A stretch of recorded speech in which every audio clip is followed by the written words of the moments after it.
مفتی محمود رحمت الله علیه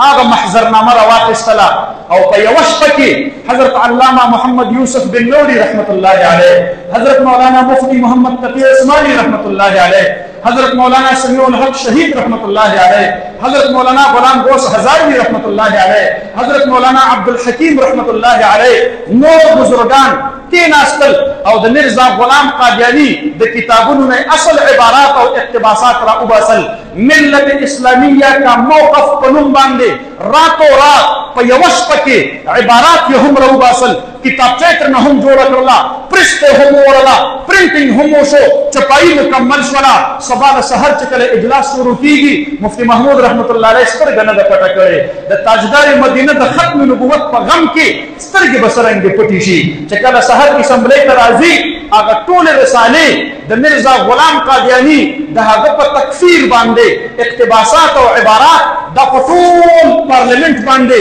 خوري او بیا ون بای ون د یو یو اقتباس مفتی صاحب رحمت الله علیه حواله ورکړي چې مرزا طاهر دا وګوره، دا مرزا غلام قادیانی په روحاني خزائن کې دا لیکلي دي، دا په کمالاتو کې لیکلي دي، دا په طلوع اسلام کې لیکلي دي، دا په الفضل کې لیکلي دي، دا په خپل تفسیر کې لیکلي دي، دا په الهاماتو کې لیکلي دي. دا ټول کتابونه سره د حوالو نه مفتی صاحب رحمت الله علیه دا پیش کوي. 14 ورځې علمي مباحثه پیش کیږي، 10 ورځې دا په قادیانی ګروپ باندې، 3 ورځې په لاهوري ګروپ باندې، بالآخر په اخرنۍ 14 ورځ باندې ذوالفقار علی بھٹو مفتی محمود رحمت اللہ علیہ مخاطب کی. مفتی صاحب آج یہ بحث سمیٹتے ہیں، کل اس پر انشاءاللہ مزید گفتگو کریں گے. مفتی صاحب رحمت اللہ علیہ فرمائی زړه کې ندا یو سوچ او یو تصور کو محمود په نن شپه کې در مرګ راشي، سبا به په میدان محشر کې د دواړو جهانو د سردار مبارک مخې ته په کومو سترګو باندې مخامخ کیږي. ما ورته انکار وکړ نہیں بھٹو صاحب،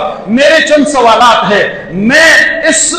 پارلیمنٹ کے سامنے مرزا طاہر سے پوچھنا چاہتا ہوں مرزا غلام احمد قادیانی کے بارے میں آپ کا کیا خیال ہے، اس کی کیا حیثیت تھی؟ مرزا غلام قادیانی رسول اللہ صلی اللہ علیہ وسلم دا کامل اتباع دا وجنا امتی نبی جوڑ شرے وہ ما کی تپوستو کو امتی نبی سے مطلب دے وحی ورطرات للا مرزا طاہر ورطوائی او وحی خپرات للا. مفتی محمود سے ترنا پہ سمنے کی تپوس کی پدر وحی کی دا خطا امکان وہ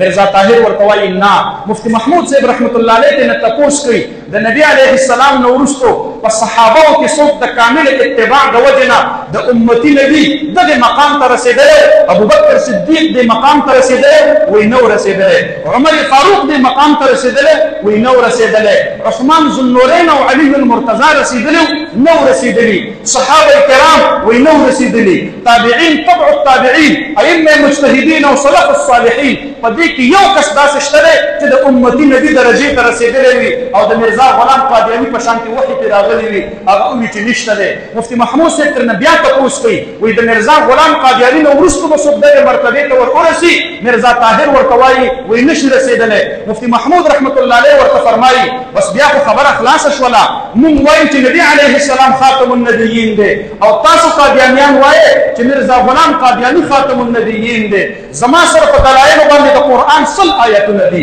زما سره 210 احادیث متواتره او احادیث مشهوره دي، زما سره په ختم نبوت باندې اجماع د صحابه دا، اجماع د تابعین دا، اجماع د تبع التابعین دا، اجماع د مجتهدین دا، اجماع د سلف الصالحین دا، او په تواتر سره تر نن وخت پورې چې څومره هم مسلمانان راغلي دي د ټولو په دې خبره باندې اجماع ده چې د دواړو جهانو د سردار مبارک نه وروسته بل راتلونکی نوی پیغمبر نشته.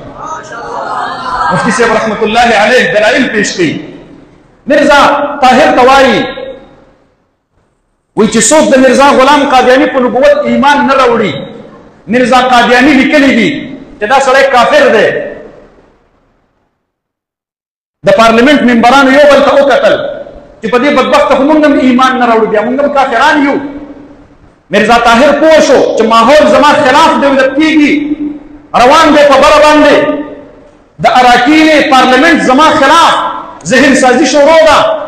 جواب ورلور کئی وی آگا کفر نہ مراد وڑو کے کفر دے. مفتی صاحب رحمت اللہ علیہ کا پا دلیل کی دا بخاری شریف دا غیر ترجمت الباب پیش کی باب ما جاء فی کفر دون کفر مفتی صاحب رحمت الله علیه ورته فرمایي انت چې کوم کفر ذکر دی هغه کفر عملی دی کفر اعتقادي نه دی. بیا ورته مفتی صاحب فرمایي چې په کفر عملی سره سړی د دایره ایمان نه خارج کیږي. مرزا غلام قادیانی لیکلي چې څوک مان ندی نه مني دا د دایره ایمان نه او د دایره اسلام نه خارج دی. هغه ورته وی د دین مراد کامله دایره د ایمان دا او کامله دایره د اسلام دا. مفتی صاحب رحمت الله علیه ورته فرمایي لیکلي چې دا سړی جهنمی هم دی وی او لږ وخت لپاره به جهنم ته ځي. مفتی صاحب ورته فرمایي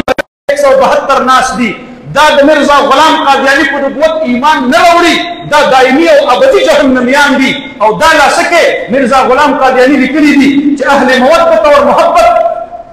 کو میری اطلاع پہنچ جانے کے بعد مجھ پر ایمان لاتے ہیں مجھے قدر کی نگاہ سے دیکھتے ہیں اور جو لوگ مجھے نبی نہیں مانتے فہم ذریت البغایا وہ کنجری کے اولاد ہے وہ کنجریوں زناکاریوں کے اولاد ہے.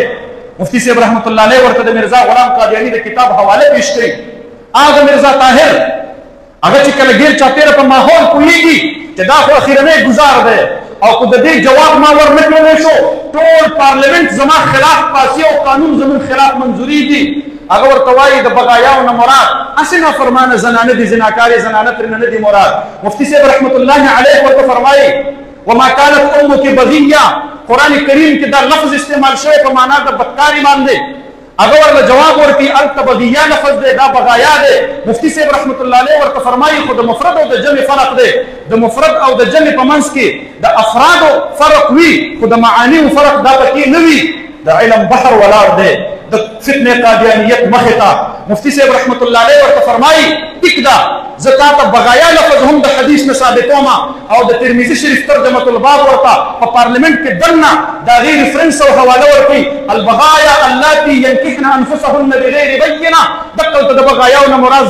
زناکاری زنانه دي. مفتی صاحب رحمت اللہ علیہ جلال کی راضی فرمائی میں پوری ملت مرزائیت اور قادیانیت کو چیلنج دیتا ہوں کہ مجھے یہ لفظ کسی اور معنی میں کر کے دکھا دے جو سزا بھی آپ مجھے دینا چاہتے ہیں میں اس کے لیے تیار ہوں. چیلنج میں اس کو اللہ رب العالمین د مرزا طاہر جو بچاڑی گئی د مرزا طاہر سترگ ٹکی گی د مرزا طاہر سر ٹکی گی آغازے کی د تکبیر غدول پورته کیږي د ختم نبوت زندباد ناری پورته کیږي د پاکستان د پارلیمنٹ دو دیوار هغه په جوش ایمانی کې راځي او په هغه وخت کې 172 رکنی ایوان ټول پټوله پاسه د ختم نبوت دغه قرارداد په حق کې ووټینګ کوي.